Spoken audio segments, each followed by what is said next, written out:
paz do Senhor, irmãos, tudo bem com vocês? Estamos iniciando mais uma escola bíblica online. Que bom que você está conosco. Deus tem bênção para as nossas vidas. Eu quero dizer uma coisa para você. Nós fazemos parte de uma igreja que não terminou. Começou lá com os apóstolos e continua hoje. Deus conta com cada uma de nós para continuar a escrever a história da igreja. Meu nome é Júlia, eu vou compartilhar essa lição com você. Antes, nós vamos fazer uma oração pedindo a bênção de Deus. Senhor Jesus, muito obrigada por mais uma aula que está sendo iniciada. Pedimos a tua bênção, a tua graça, a tua unção. Fica conosco, fica com cada vida que está assistindo. Venha falar conosco, Senhor, me usa em tuas mãos. Obrigada, Senhor, fica conosco em nome de Jesus. Amém.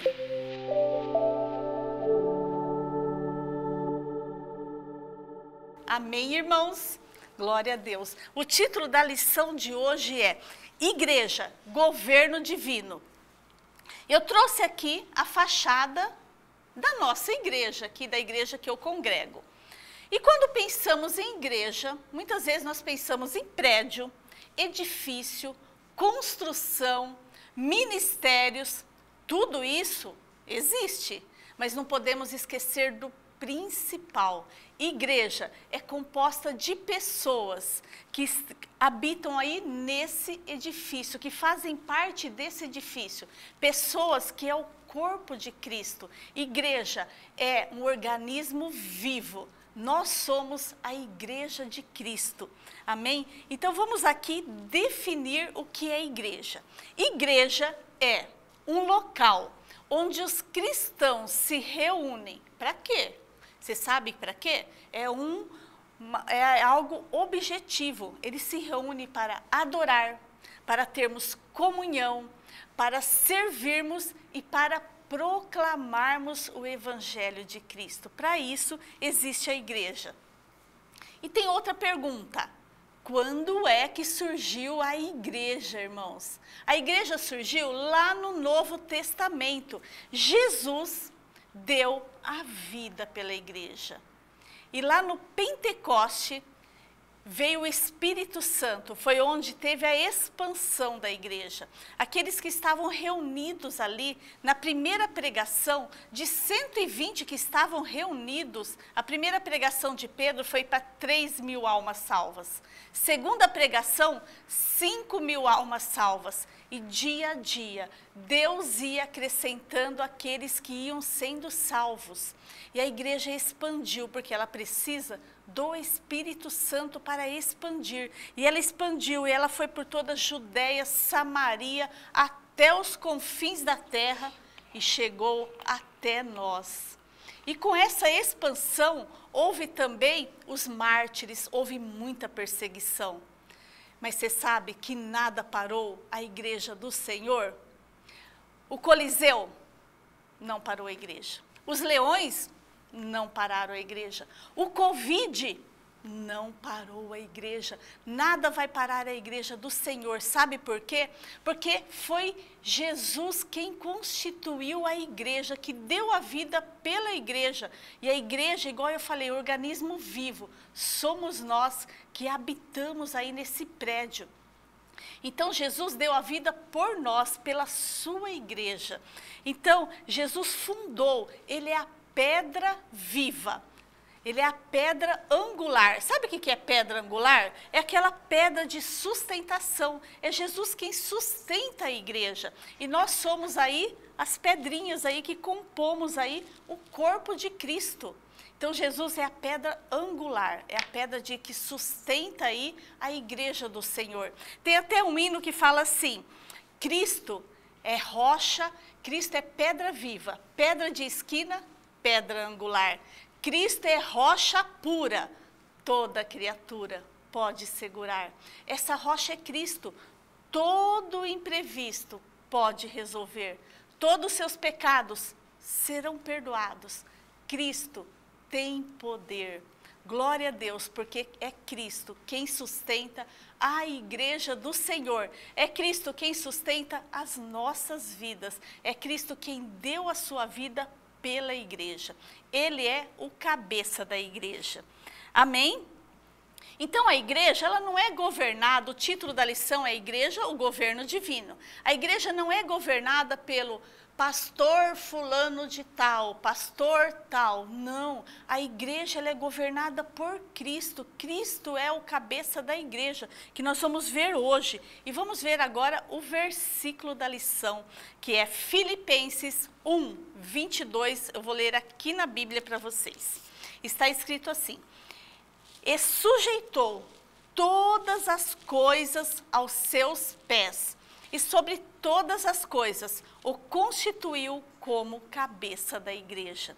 Deus constituiu Jesus sobre todas as coisas. Jesus é o dono de tudo, tudo é sujeito a Ele. O mundo, tudo que nele habita, Ele tem controle de tudo, sabia? E muito mais da igreja, que a igreja foi constituída por Ele, muito mais da igreja. Ele é o cabeça da igreja. Ele idealizou a igreja do Senhor. Ele é Senhor absoluto sobre todas as coisas. Amém? Você está comigo? Glória a Deus! Irmãos, a igreja, ela está aqui. Ela é um organismo vivo, porque a igreja vai subir.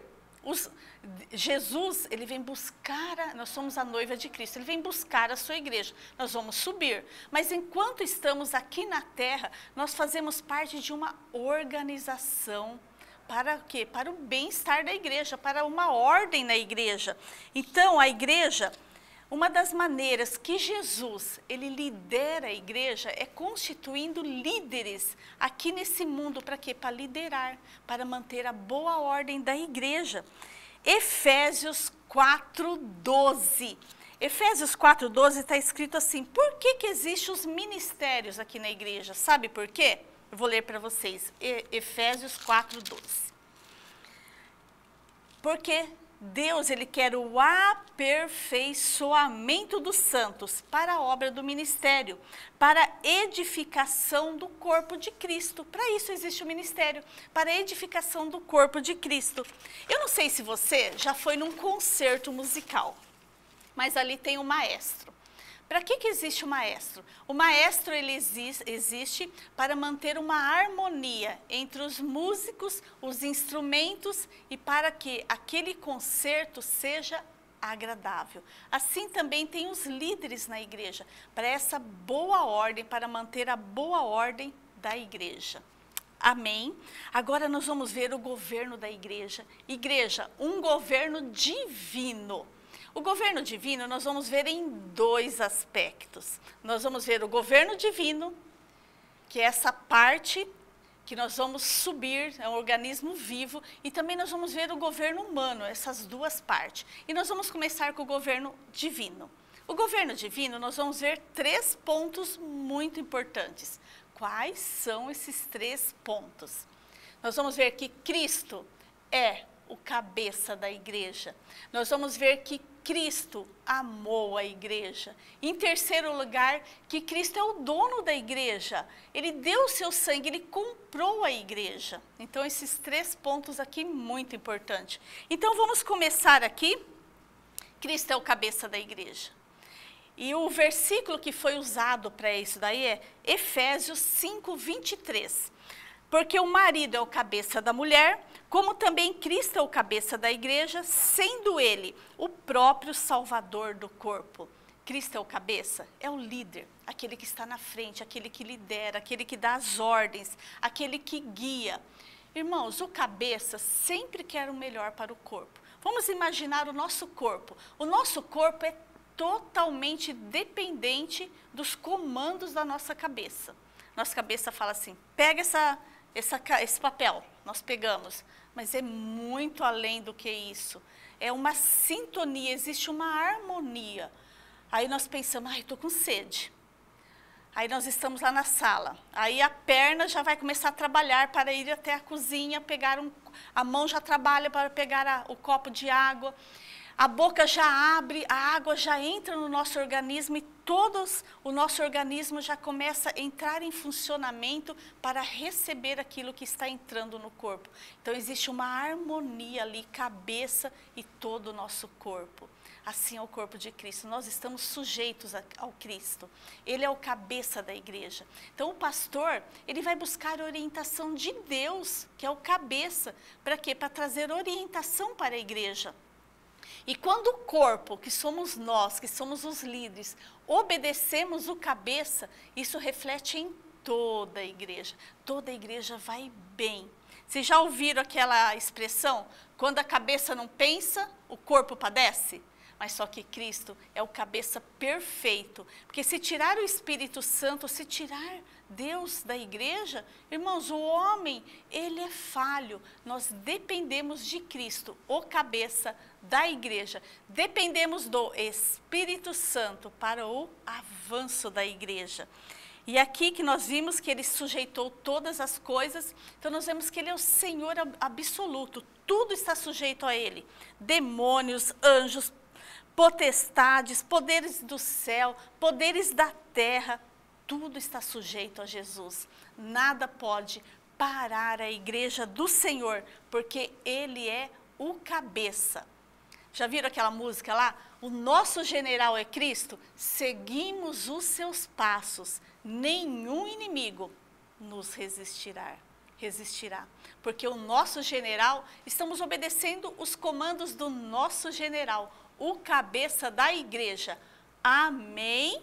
Esse é o primeiro ponto do governo divino. Agora o segundo, Cristo amou a igreja. Irmãos, quando Deus, ele criou o homem, ele tinha comunhão, tinha relacionamento. E sabe o que aconteceu? O pecado separou. E Deus quis trazer o homem de volta para si. Jesus amou a igreja. E Deus amou tanto o mundo, tanto que ele envia Jesus para trazer o homem de volta à comunhão, ao relacionamento. E Jesus, ele decidiu entregar a sua vida. Ele poderia não ter entregue a sua vida, ele poderia não ter amado a igreja, mas ele aceitou o desafio e ele foi obediente até a morte e morte de cruz. Jesus fez tudo pela igreja, ele entregou a sua vida pela igreja. A igreja somos nós, a igreja é você que faz parte do corpo de Cristo. E quando Jesus já estava perto de ir embora, ele fez uma oração. Irmãos, essa oração ele fez, ele estava orando ali pelos discípulos, mas ele falou assim, não oro somente por esse, mas por todos aqueles que hão de crer em ti. Essa oração veio através do tempo e chegou até nós e nos alcançou. Ele orou por nós. O que foi que Jesus orou? Que fôssemos guardados, que fôssemos livres do maligno, porque ele sabe que aqui no mundo não é fácil. Ele viveu aqui no mundo, ele sabe as lutas que tem aqui no mundo. E ele, quando ele foi, ele não nos deixou órfãos. Ele enviou o Espírito Santo. Olha como que ele amou a igreja. Por que ele mandou o Espírito Santo? Para nos ajudar nessa caminhada. Porque sozinhos não conseguimos. O Espírito Santo nos ajuda nas nossas fraquezas. O Espírito Santo intercede por nós. O Espírito Santo, ele tem ciúmes de nós. O Espírito Santo nos convence do pecado, da justiça e do juízo. Amém? Então, esse foi o tamanho do amor de Jesus. Ali no Getsêmani, ele poderia ter desistido, mas ele pensou em cada um de nós. Então, segundo ponto, Cristo amou a igreja. Agora, o terceiro ponto desse governo divino. Cristo comprou a igreja pelo seu sangue. Somos propriedade exclusiva dele. Irmãos, quando é que algo nos pertence? É quando nós compramos, quando nós herdamos ou quando nós o quê? Ganhamos aquilo. Então aquilo acaba nos pertencendo. E Jesus, ele por direito, nós pertencemos por direito porque ele comprou Como foi que ele comprou? Vou ler para vocês. 1 Pedro 5:9. Vamos ver como que ele comprou a igreja. 1 Pedro 1:18. Sabendo que não foi com coisas corruptíveis como prata ou ouro, que fosses resgatado da vossa vã maneira de viver, mas com o precioso sangue de Cristo, como de um cordeiro imaculado e incontaminado. Então, como que nós fomos comprados? Não foi com prata, não foi com ouro, mas foi com o sangue de Jesus. Ele comprou. E lá em Apocalipse, fala assim, os 24 anciões, eles estão ali e eles estão dando glória a Deus. Vamos ver o que eles falam. Apocalipse 5:9. E cantavam um novo cântico, dizendo: digno és de tomar o livro e de abrir os seus selos, porque fostes morto, e com o teu sangue comprastes para Deus todos aqueles que procedem de toda raça, tribo e nação. E para o nosso Deus o constituístes reis e sacerdotes, e eles reinarão sobre a terra. Olha só, Jesus comprou para Deus toda raça, toda tribo, toda nação, porque ele veio para que todo aquele que nele crê não pereça, mas tenha a vida eterna. E nos fez reis e sacerdotes. Irmãos, tem um hino que fala assim, tem bastante hino que eu estou citando, né? Preço foi pago por meu pecado, a tua glória rompeu as cadeias. Eu era órfão e sem abrigo, agora sou rei e sacerdote. Estava quebrado, mas tu me curastes. O teu amor é o ar que respiro. Tenho futuro, agora vejo, quando chamou o meu nome. Olha só como Cristo então comprou a igreja. Em 1 Pedro 2:9, também eu gostaria de ler para vocês, bastante versículos, né? 1 Pedro 2:9 fala assim: mas vós sois a geração eleita, o sacerdócio real, a nação santa, o povo adquirido, com propósito, viu? Para anunciar o quê? As virtudes daquele que vos chamou das trevas para a sua maravilhosa luz. Antes não eras povos, mas agora sois povo de Deus. Vocês não tinham alcançado misericórdia, mas agora alcançastes misericórdia. Olha só, Deus nos fez reis e sacerdotes. Eu gostaria de explorar um pouquinho esse versículo. Amém? Vamos explorar? Somos raça eleita. Pelo grego, raça é um povo escolhido. Irmãos, Deus te escolheu. Deus escolheu você para ir morar no céu. Isso mesmo, Deus te escolheu. O que falta eu fazer? Falta eu tomar uma decisão de também escolher a Deus. Ele deu a sua vida, Ele nos escolheu antes da fundação do mundo. Ele mandou Jesus para quê? Para que todo aquele que nele crê não pereça. Ele quer levar uma igreja viva, uma igreja abençoada, santa, sem mácula, sem ruga. É isso, é essa raça eleita. Somos também sacerdócio real, porque fazemos parte da realeza. Servimos ao Rei Jesus. Se pegarmos a família real, onde eles vão, eles são reconhecidos, porque tem algo que os identifica como uma família real, como algo diferente. E nós fazemos parte da família real. Nós somos sacerdotes. Nós temos livre acesso a Deus. Nós representamos Deus aqui na terra. E se alguém chegar, nós somos essa ponte de ligação. Se alguém chegar e querer se aproximar de Deus, querer uma oração, nós vamos ser essa ponte de ligação entre o homem e Deus. Nós podemos orar, podemos interceder por essa pessoa. Amém? Mais uma coisinha. Somos nação santa, por quê? Ele deu a sua vida para nos santificar. Irmãos amados, santificado, estáis lavados e libertados pelo nome de Jesus. No nome santo, alegre canto. Eu fui lavado e santificado. Então é isso, essa nação santa que ele santificou pelo seu sangue. E o último desse versículo é que somos propriedade exclusiva de Deus, porque Ele nos comprou. Não foi com prata, não foi com ouro, mas foi com o precioso sangue de Jesus. Irmãos, você é amado, você é propriedade exclusiva de Jesus. Ele vai o quê? Ele fala assim, edificarei a minha igreja. A igreja é de Jesus, o governo é dele, não é de pastor, não é de ninguém. O pastor apenas ouve os comandos para trazer para a igreja. Amém? Glória a Deus. Vimos até aqui o governo divino, que foram os 3 pontos que eu citei. Cristo é o cabeça da igreja. Ele dá os comandos. Ele é o salvador da igreja. Cristo é o cabeça da igreja. Cristo amou a igreja.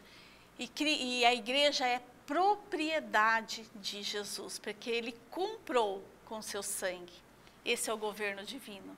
Agora vamos ver o governo humano. Como que é o governo humano?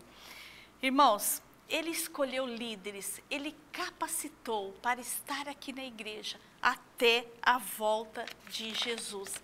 Quem dá as diretrizes é o próprio Jesus, que é o cabeça. E como que ele faz? Ele distribui para a igreja dons. Existem 9 dons do Espírito Santo, que é o Espírito Santo quem dá.